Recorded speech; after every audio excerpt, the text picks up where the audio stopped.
What's going on, my Mugiwaras? What do you mean I haven't reviewed One Piece in about 2 months? I don't know what you're talking about. Okay, maybe I have missed 1, 2, maybe 10 chapters to review, but hey, who's counting? But I apologize, this job has been killing me. I've had almost no time to make videos. I'm trying my best to make it up to you guys. I'm not going to say anything because usually when I plan something, it doesn't fall through, so I'm just going to surprise you guys with some stuff. But anyway, this chapter, by the way, this review is already about 4 or 5 days late, so I can understand if this doesn't get many views or whatever. And I haven't made a video in over a week period, so yeah, I'm slipping big time. But I mean, I literally work 7 days a week, an hour away from my home, which is why I'm about to move again. Hopefully when I move, everything will be better. But anyway, this chapter, has anyone seen Who Framed Roger Rabbit when they went to, I believe it was called Toontown, around the end where everything was all happy? There were like flowers singing, the sky, clouds, the sun was singing, like everything was singing and happy and shit. That's what Totland at the end reminded me of. Like, that's the first thing that popped in my mind. A lot of younger people may not have seen Who Framed Roger Rabbit because it is an older movie, but I swear if you have, you know exactly what I'm talking about, and you cannot tell me that that did not remind you of Who Framed Roger Rabbit. But anyway, Big Mom, there's one question that needs to be answered before the end of One Piece. This is a question even bigger than, is the One Piece real and what is the One Piece exactly? Who was brave enough to bang Big Mom, to give her, I forgot how many children she said she had. It's like between 13 to 16 or something. She has a lot of children. It's more than 10, I remember that. So who banged her enough to get, I mean, she had to threaten someone to eat them if they didn't bang her. Like, she probably raped some poor pirates or something, and wouldn't it be fucking hilarious? Those poor pirate men. But anyway, Big Mom knows Straw Hat is on there. That Mugiwara at the end, I can't wait for that to get animated because her voice is already creepy. So at the end of this chapter, when she said Mugiwara, hold on, somebody's cock blocking. Hold on, let me cut my phone off. Okay, when she said that, I got chills. Like, we're going to get a Luffy versus Big Mom. And I don't think just Gear 4th is going to be able to take down Big Mom, because Big Mom, to me, seems like a way bigger threat than Doflamingo. And Luffy already had a hard time taking him down. Like, it took all he had. So unless Luffy has this other trump card that we don't know about, it's going to take the entire Straw Hat Pirates to take her down. I cannot wait, man. Fuck, this chapter was, it was actually kind of creepy. Like, the whole thing gave me chills. I just felt uncomfortable watching all these happy, silly, cartoony motherfuckers jump around, screaming Totland, the top of their lungs and shit. I'm like, that's some creepy shit. If I was there, I mean, I would not feel comfortable sitting down on a chair because the chair may be alive. I mean, fucking flowers are singing and dancing.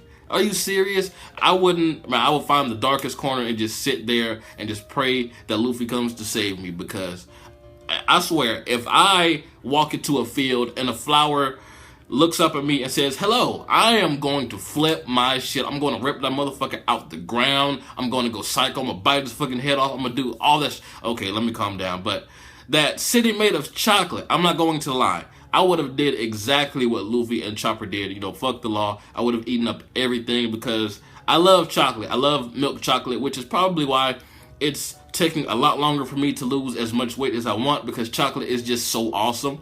But that city, that town right there would have been demolished. I would have been in jail, and the bars probably would have been made of chocolate also, and I would have eaten my way out of that. I'm talking about, I would have been the size of Luffy and Chopper put together in this chapter. So the reason Luffy and Chopper did not get arrested and possibly turned into chocolate or some horrible monstrosity, whatever the punishment in this town is, I think it would be interesting if the punishment in this town would just be eat chocolate forever. That's how I would love to die. But Charlotte Pudding, correct me if I'm wrong, is the one that saved them, and some little jello thing on her arm, he looked kind of weird and very creepy also. He would have been another victim of my creeped out rampage. But wouldn't it be an interesting twist if Charlotte like fell in love with Luffy because she loved her chocolate so much, kind of creating like a love triangle, because it's obvious Sanji is at least attracted to Charlotte, and Charlotte is appreciative to Luffy and Chopper for eating her chocolate, you know, saying that it was good or whatever because it's her own recipe. So what if Sanji actually wants to marry Charlotte, but Charlotte's like, no, I want to be with this guy, and then Luffy is just like, huh? And you know how Luffy is. He's gonna be like, what the fuck's going on? And what if that inspires like a hilarious fight between Sanji and Luffy? Like Sanji starts attacking Luffy. That's very far-fetched, but I think that would be a hilarious twist. I mean, of course, that wouldn't last anything but like maybe half a chapter, because of course Sanji wouldn't, of course, like try to defeat his, you know, crewmate, but you know, in the eyes of a beautiful woman, like when he's looking at a beautiful woman, Sanji has been known to do crazy things. So I think that'll be a hilarious little twist. But what is going to become of Sanji? I know I missed a lot of chapters. We got to see more of the Vinsmoke family from last chapter. I think it was Sanji's brother and sister. Both look epic and they both look like Sanji. I never thought that I'd say this, no homo, but Sanji in girl form looks pretty hot. I mean, his sister, not Sanji dressed up like a girl. That's an entirely different thing.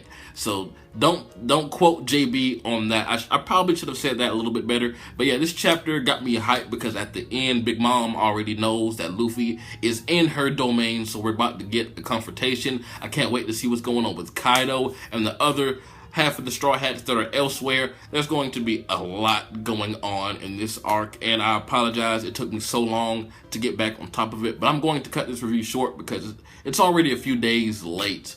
So I'll try to be on top of it the next review, and I'm getting back on Tokyo Ghoul. I missed my Naruto review, even though I did watch the episode. I did watch or read Tokyo Ghoul, but when the latest chapter comes out, I'm going to go ahead and review that. I'm going to review a lot of stuff over the next few days because I have 3 days off, which has never happened since I've started working. Like, I've never had 3 consecutive days off. So I'm going to be on YouTube or making YouTube videos at least 1.5 of those 3 days. The other day and a half, I'm just going to relax, you know, play the game, play Uncharted or something. But anyway, tell me what you guys thought about this chapter. What do you think is going to happen next chapter? How is Big Mom going to be taken down? Anyway, this has been jbDAuchiha. Like, comment, subscribe, and I'm out.